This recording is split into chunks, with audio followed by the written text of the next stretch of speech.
Mike Daly. On World News Tonight this Friday, the tobacco companies get hit again by a jury. $145 billion for selling a defective product and misrepresenting the risks of smoking. The Senate votes to phase out the inheritance tax. The election year question, who will benefit? On Bastille Day, the bond between American flyers of World War II and the French village near Paris. The stained glass windows are back. The town was so poor that people could not afford to put the windows in. Good morning, Lammy. And the farmer who says his animals run the farm. A 21st century life.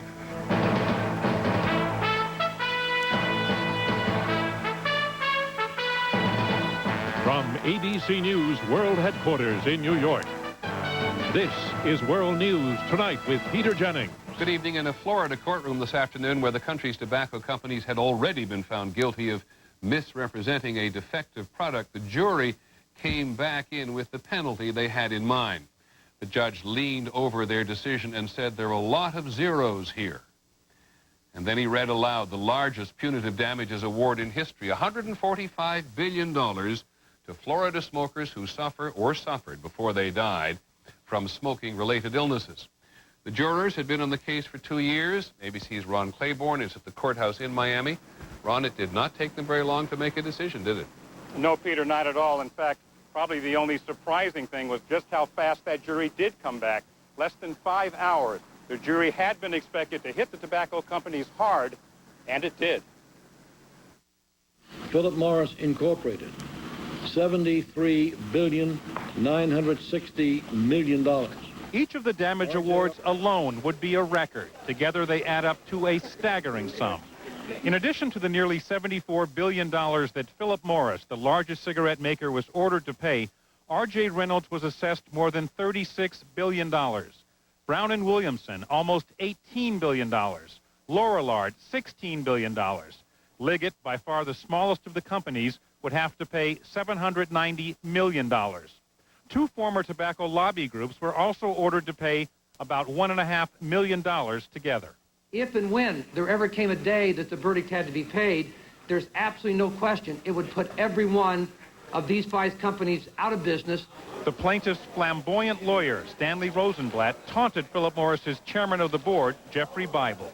Mr. Bible, with all your shareholder meetings and all your stock and your $25 million bonuses, yeah, and all your tough talk. Steve Sano, who contracted throat cancer after smoking for 40 years, is one of an estimated 500,000 Florida residents who hope to collect from the damage award. Their product done this to me. There's no doubt in my mind. There's no doubt in my surgeon's mind.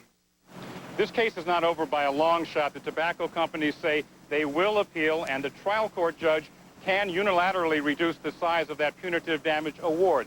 And also, Peter, Florida state law says that no punitive damage award can be so large that it drives the company out of business. Ron, thanks very much. Ron Claiborne in Florida tonight. The lawyers for the tobacco companies, as you heard there, said that so great an award would bankrupt their companies. That was greeted with a lot of skepticism. For one thing, the companies intend to appeal the verdict. Here's ABC's Aaron Brown. For months, the tobacco industry has been telling investors, don't worry about this jury. Don't worry about the size of the damages. We will win on appeal. The tobacco industry believes its appeals are rock solid. It looks to 23 similar class actions around the U.S. that the courts have not allowed to go forward. But while an appeals court may throw the case out or dramatically lower the damages awarded, the only certainty for the tobacco industry these days is that the courtroom is uncertain. In big cases and small, once invincible tobacco can be beaten. In the last 18 months, the industry has lost 4 verdicts. Prior to that, they had lost 1 verdict in which damages were awarded, which was overturned. With the courtroom now unreliable, the industry will almost certainly turn to Congress for help, trading federal regulation of cigarettes in some form for legal protection in some form. The specifics are what negotiations are all about. 3 years ago, Big Tobacco had a solution within its grasp. A huge national settlement set a limit on how much the industry could be forced to pay in damages in any single year. But the industry walked away when Congress made the deal too expensive. It is unlikely it'll be any cheaper now. I think there's no question that any new negotiation, any new congressional action will provide the tobacco industry less and the nation's public health more. That is the price Big Tobacco is likely to pay, whether it wins on appeal or not. Aaron Brown, ABC News, New York. On Wall Street today, after tobacco verdict, the tobacco company stocks went down, but not by very much. Philip Morris was down 3/16, R.J. Reynolds less than a point, Brown & Williamson down a quarter point, Lorillard and the Liggett Group down by 7/16. Other news today. In Waco, Texas, a jury said the government bears no responsibility for the deaths of 80 Branch Davidians during the 1993 standoff with federal agents. The ruling is just a recommendation to the federal judge who will render a final verdict. On Capitol Hill today, death and taxes after death. The Republicans in the Senate used their majority today to pass a bill which would phase out estate taxes. In the United States, the president has said he will veto the bill, but the Republican priorities are clear. Here's ABC's Linda Douglas. Phil Caruso's flower shop has been in his family for 80 years. When he and his wife die, they want to leave it to their children and not give part of it to the government. Let us leave something for the children because we love them very much, and I think I've worked hard. And I think that's why I work every day is for them. You could virtually lose the business to taxes. The Carusos are afraid that all this could be wiped out by inheritance taxes. Senate Republicans cited people such as them when they voted today to repeal what they call the death tax. The whole approach behind the death tax is fundamentally wrong and un-American. Polls show most Americans think the estate tax is unfair, but they may not know that it only affects the largest estates in the country. Estates worth more than $675,000, $1.3 million for couples, and businesses worth more than $1.3 million. Last year, roughly 2% of estates were taxed, about $50,000 in all. Caruso's flower shop is probably not worth enough to trigger the estate tax. Why is it that the Republicans are so prepared to protect the financial interests of those wealthiest individuals? But 9 Democrats voted with Republicans to repeal the tax. One reason, the GOP has gotten better at selling its tax cuts to the public, using catchy phrases like death tax. Next up, tax cuts for married couples, or as Republicans call it, the love tax. Linda Douglas, ABC News, Capitol Hill. When we come back, trying to figure out what really happened in Philadelphia, and the friend who died in foreign fields, and the Frenchman who wouldn't forget him. Under the threat of concentration camp, under the threat of reprisals, they insisted on putting flowers on his grave. This is World News Tonight with Peter Jennings. Brought to you by Rock. It's a new dawn where you can fight wrinkles all day. Introducing Rock Retinol Active Pure Day from France. The first pure retinol product with broad-spectrum protection against both UVA and UVB damage with SPF 15, proven to visibly reduce the appearance of wrinkles by 40% in 12 weeks. New Rock Retinol Active Pure Day. Rock, we keep our promises. Heartburn. You get it time and time again. You've treated it. You've changed your diet. But the relief doesn't last, and the pain comes back 2 or more days a week. That frequent persistent heartburn may be due to acid reflux disease, potentially serious. It's Prilosec time. Time to see your doctor about America's most prescribed acid control medicine. Your results may vary, but for many people, 1 daily dose of Prilosec provides 24 hours of complete heartburn relief. Ask your doctor for more information about Prilosec, and if it's right for you. The most common side effects are headache, diarrhea, and abdominal pain. 24 hours of complete heartburn relief is possible with the purple pill they call Prilosec. It's one of the most destructive forces on the planet, and now it's coming after your home. But New Thompson's paint will stop it every day, every season, all year long. New Thompson's House and Trim Paint, guaranteed for life. It's the paint that never takes a day off. Last January, another dream came true. Now it could be your turn. August 24th, Publishers Clearinghouse will surprise a new millionaire. Enter by mail or at PCH.com. And the winner could be you. If you've had a heart attack, you know it can tear your family apart. Help prevent it with Ecotrin. It can help keep your blood from clotting to keep it flowing. Talk to your doctor first. Ecotrin, helping your heart beat the odds. In Philadelphia this Friday, there are currently 5 separate investigations into Wednesday's police beating of Thomas Jones. Police detectives are questioning the officers involved. And ABC's James Walker reports tonight on one of the central questions. One important question today for investigators: who shot police officer Michael Livewell? The suspect, Thomas Jones, or a fellow officer? Ada Fields says Jones was unarmed. The shooting, the result of another officer's gun. Fields says she watched a cop pull his weapon before Jones stole a police car. He drew his gun out of his holster like this here. The other officer, Linwell, whatever his name, he came up beside him, trying to help him struggle and hold him down. The gun discharged. Other eyewitnesses agreed Jones did not have a gun. They were beating him, kicking him, just doing everything to him in that particular time. He had his hands up in the air. He didn't have a weapon in his hands at that particular time either. Still other eyewitnesses agree with the police version that Jones did have a gun and was responsible for shooting Officer Livewell. But investigators cannot find the weapon. Since 1988, Jones has been convicted of burglary, robbery, aggravated assault, and theft. And he faces charges of snatching a purse from an elderly woman and assaulting a 12-year-old boy and stealing his bike. Officer Livewell, who is 24 years old and comes from a family of cops, has been on the force 4 years. He's a cut above. He's the best of the best. He's the cream of the crop in the 9th District. Livewell is known as an aggressive cop. Too aggressive, says Reuben Glass. Glass named Livewell and 15 other police officers in a federal civil lawsuit accusing them of harassment. And today, the police commissioner and the mayor attended a youth bike ride to demonstrate unity and faith in this city. James Walker, ABC News, Philadelphia. Political news in Minnesota today. 2 of the nation's unusual political figures were talking about the need to strengthen third-party candidates in the country. Longtime consumer advocate Ralph Nader, now running for president, and Governor Jesse Ventura. They agreed it was tough to fight an insurgent campaign when Republican and Democratic parties are so reluctant to let them participate in, for example, debates. 2 Navy ships are limping back to Pearl Harbor after a collision in the Pacific last night. Both the USS Denver and the Yukon sustained heavy damage. The Denver, seen here, has a huge hole ripped open across its bow. The Yukon was refueling the Denver 180 miles west of Hawaii when they collided. On an island off the Japanese coast today, a volcano erupted twice. The eruptions, about 12 hours apart, forced people to evacuate their homes.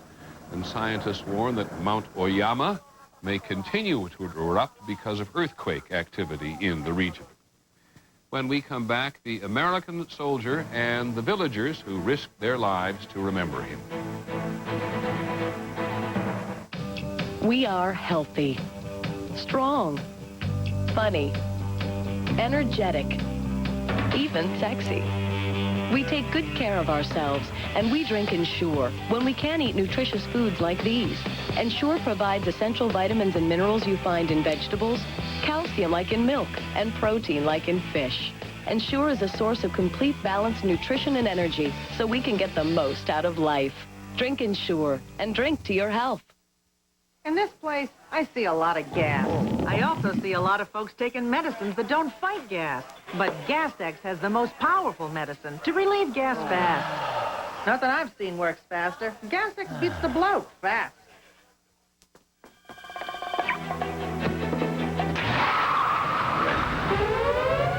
She's in the black Bonneville. The 2000 Bonneville with MagnaSteer. It uses an advanced magnetic field for handling so precise, it can even outmaneuver itself. Stop all black Bonnevilles.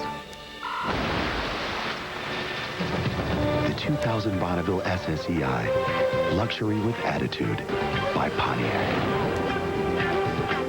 Yeah, I've been having this problem with my girlfriend. It's Diarrhea. Get it, and you want it gone. Imodium Advanced combines 2 medicines that relieve diarrhea plus cramps and bloating faster. Was I right to invite my mom to my honeymoon? Absolutely. Imodium Advanced. My dad and I are pretty close. One day last year, his arthritis was acting up, so he took some Bayer. It has all the strength of prescription Tylenol. It relieved his pain. The next day, he suffered a heart attack.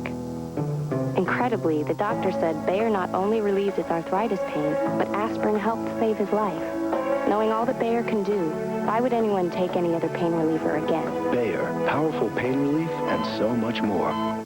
Sunday, he wants to be your next president. You want to know what makes him tick.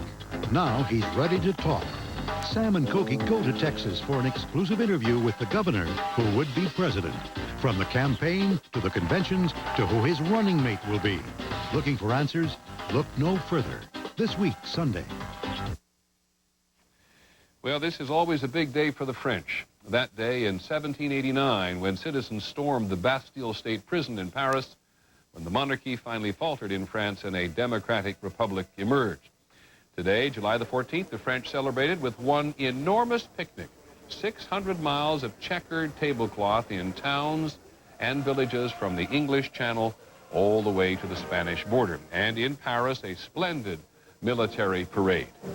This is France celebrating France.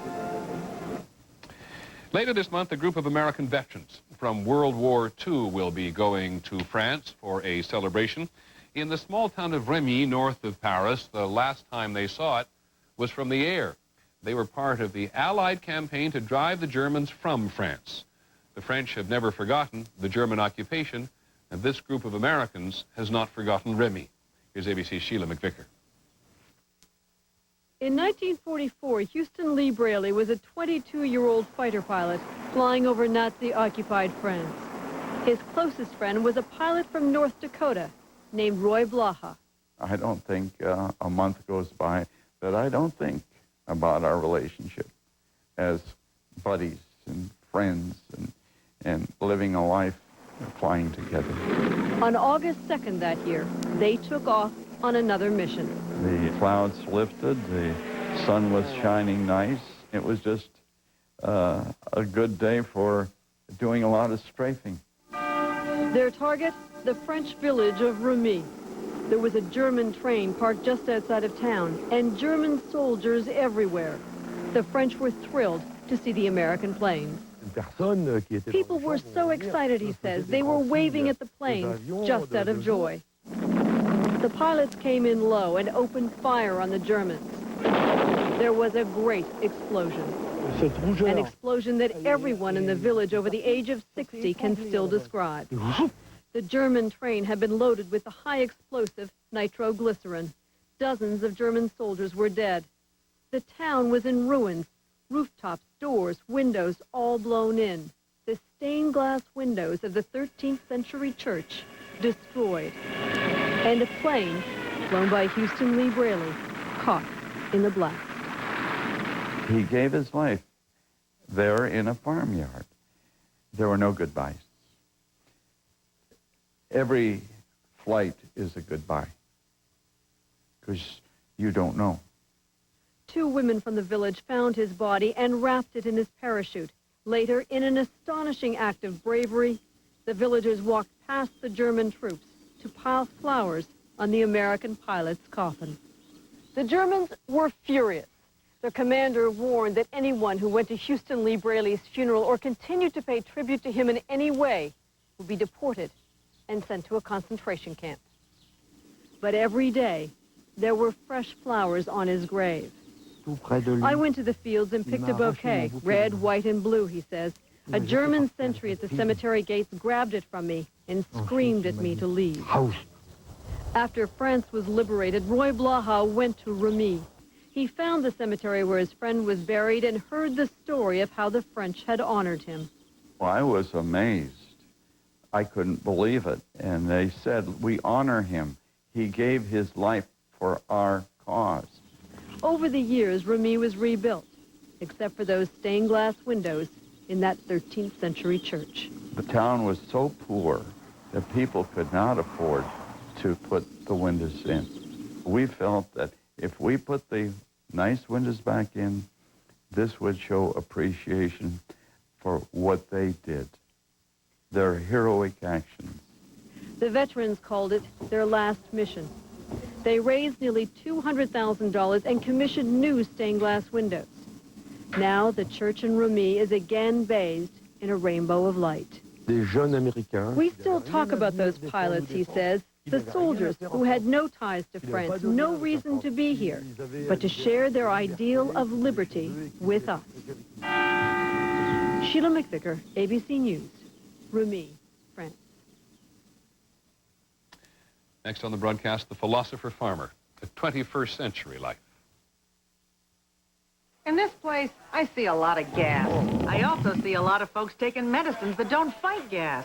But GasX has the most powerful medicine to relieve gas fast. Nothing I've seen works faster. GasX beats the bloat fast. Your dream home. It's all yours. What a nightmare. Honey, wake up. Yeah, the appraiser, remember? With HUD's FHA Homebuyer Protection Plan, you get the right loan, a fair price, and a thorough appraisal. If any problems are found, you'll know about them before you close. 30 million Americans have trusted us to build their dreams. Call for information on HUD Homes and FHA loans. HUD and FHA are on your side. A heart attack could happen to you. Heart attack? Won't happen to me. Don't be too sure if you have high cholesterol. But I exercise and eat right every day. But if you still have high cholesterol, then you may be at risk. So talk to your doctor about Pravachol now. Why Pravachol? Because when used with diet and exercise, Pravachol not only lowers cholesterol, it's the only drug of its kind proven to help prevent both first and second heart attacks. Pravachol, a prescription drug, isn't for everyone, including people with liver problems or women who are pregnant, nursing, or may become pregnant. And because serious side effects can result, tell your doctor about any muscle pain or weakness you experience while on Pravachol. Your doctor may do blood tests to check for liver problems. Tell your doctor about any medicines you are taking. Heart attack? I'm calling my doctor about Pravachol. Ask your doctor or make the toll-free Pravachol now. Pravachol, the only drug of its kind proven to help prevent both first and second heart attacks. The Home Depot is saying goodbye to nearly 100 associates. And while they won't be leaving for good, they will be leaving for a good cause. You see, since 1994, the Home Depot has hired and supported more Olympic hopefuls in North America than all other companies combined. Some of these athletes will come back from Sydney with medals. All will come back heroes. If you want help maintaining healthy joints, the makers of Tylenol proudly introduce Aflexa. Aflexa contains glucosamine, which can help promote flexibility. Try it for a month. Aflexa, do what moves you. This summer, in a special multimedia event, the Publishers Clearinghouse Prize Patrol will surprise someone with $1 million. Oh my goodness. It'll all happen live on TV and at PCH.com this August 24th. Yes! Watch your mail or go to PCH.com. Enter. And on August 24th, the winner could be you. Tonight, everywhere this doctor went, people mysteriously died. Could this MD be one of the world's worst serial killers? 2020 showed you the trail of death. So why hasn't he been charged with murder until now? 2020 investigates tonight. I'm Paul Lenman. Coming up next on Channel 2 News, 8 days and counting, and life on the ledge continues for a Portland protester. At 6:30, we'll find out why he's been allowed to stand his higher ground. All the day's news coming up at 6:30. Finally from us this evening, 21st Century Lives. The file at abcnews.com was thick this week. People you would like to know more about or acknowledge because of what they do.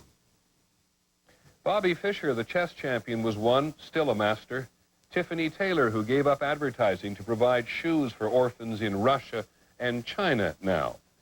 There was interest in Gordon Hinckley, the president of the Mormon Church. More about him at their website. A prisoner of conscience, Saad Ibrahim, an Egyptian-American in an Egyptian jail for speaking his mind. Several people recommended themselves, and why not? Peter and Eric are riding their motorbikes from Fairbanks to Florida to support a hospital. And Gladys Wall, who's an 80-year-old lion tamer and still wrestles alligators. Whoa, Gladys. And finally, because there is so much debate these days about food and farming, a man who represents the alternative and has a very clear mind. Joel Salatin wears a number of hats. He's a businessman. We're producing far more per square foot, per acre, however you want to look at it, as the average farmer. He's a philosopher. There's a whole bevy of things going on here in the interrelatedness of the soil, the plant, and the animals. Just don't call him an organic farmer. We don't use the term organic. We say we're beyond organic. Maybe Joel Salatin is taking the organic movement into the 21st century by taking it back to the pasture. Good morning. Let's call it alternative agriculture. Come on out, ladies. Organic food has become big business. Consumers spend $6 billion a year on meat and produce that carry the organic label. And more, says Joel, that label is being used when it shouldn't be. Organic has become such a generic term. Free-range chicken, for example? Free range can be anything from a dirt strip outside of a confinement house to where, they're moved every day to a completely fresh pasture. As it is at the Salatin farm. We ask the animals, what is it that you want, and then try to duplicate that or give that to them as close as we possibly can. Giving them the freedom to be animals. This is not factory farming. When you let the animals determine how they live, says Joel, nature takes care of itself.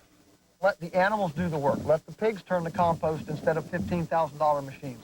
And let the chickens take care of the insects.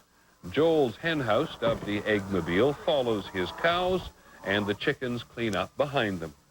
We don't see waste. We see resource. It is an understatement to say that 43-year-old Joel has farming in his blood. The last 4 generations of Salatins have farmed since they emigrated here from farms in Switzerland. This farm in Swope, Virginia, has been in the family since his parents bought it in 1961. And we haven't used an ounce of fertilizer in 40 years. Joel believes that as consumers become even more savvy about their food supply, this kind of food production will only become more popular. After all, it is hard to compare a typical hog farm with Joel's pigs, or a standard chicken factory with Joel's happy hens. The difference between that and looking at our birds out here on the green grass, chasing down crickets and grasshoppers, it's really a no-brainer. It's all about who's growing the food, says Joel. A conglomerate or a real farmer. Somebody living in New York City can sit down at a meal and say, yes, this was raised by someone who cared.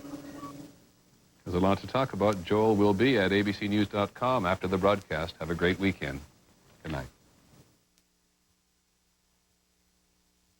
This has been a presentation of ABC News. More Americans get their news from ABC News than from any other source. Channel 2 News at 6:30 is brought to you by G.I. Joe's. You're watching KATU Portland. Now, Channel 2 News. Despite a court order against him, a logging protester remains on his perch on the Forest Service building in downtown Portland tonight. Good evening. I'm